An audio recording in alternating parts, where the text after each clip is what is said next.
Hi everyone. So for my second video, supposed to have an artifact. So my artifact is a horseshoe.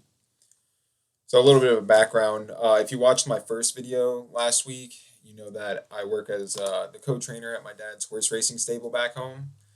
I've worked there since I was about 4 years old, and as time's passed on, I've taken it upon myself to kind of increase my involvement. So starting with kind of washing the horses' water buckets, getting them feed, to going training miles with them at full speed, stuff like that. Working at my dad's stable has been something I truly enjoy the past 14, 15 years, however long it's been since I started working there. But it was not always something I was really good at. There's a lot that goes into taking care of and training horses, and it was all a bit much for me to take in at once. While I was not naturally good around horses, I enjoyed it enough to really want to dedicate myself to learning as much as I could about them and about training them. So this meant volunteering entire summers to work at the stable with my dad.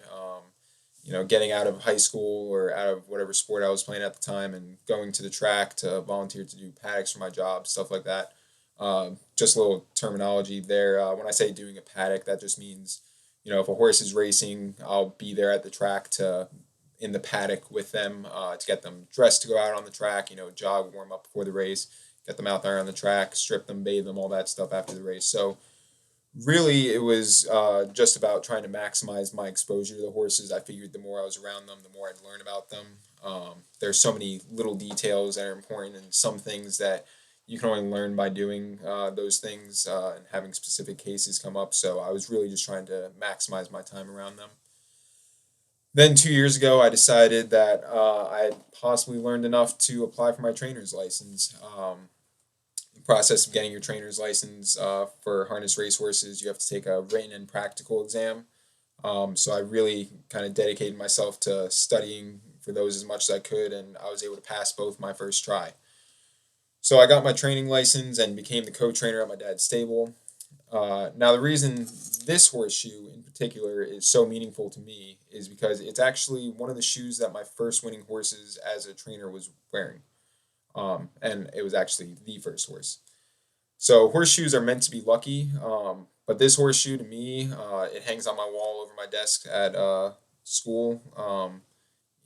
This doesn't really symbolize luck to me. It really kind of symbolizes my hard work and all that can come from hard work.